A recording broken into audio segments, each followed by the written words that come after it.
Ikaduha, musaka ang presyo sa lana karong semanaha kung asa moabot sa kapin 2 pesos kada litro ang gisaka niini karong adlaw ug kapin 2 pesos kada litro sab ang isaka karong Huwebes. Ani ang report. Human misugot ang mga kumpanya sa lana nga tagi-tagion ang pagsaka sa presyo sa lana, ikaduha kining musaka karong semanaha. Ana sa piso og 75 centavos kada litro ang isaka sa presyo sa gasolina, 2 pesos og 60 centavos matag litro sa diesel ug 2 pesos og 40 centavos kada litro sa kerosene. Gipatuma na ang unang hugna niini karong adlaw ug sa Huwebes ang ikaduhang hugna. Busa suma total, ana sa 3 pesos og 50 centavos kada litro ang isaka sa presyo sa gasolina. 5 pesos og 20 centavos ang iusbaw sa kada litro sa diesel ug 4 pesos og 80 centavos matag litro ang isaka sa presyo sa kerosene.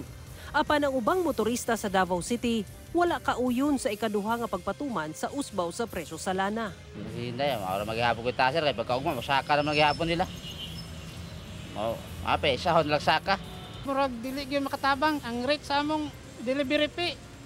Makuhaan na hinoon.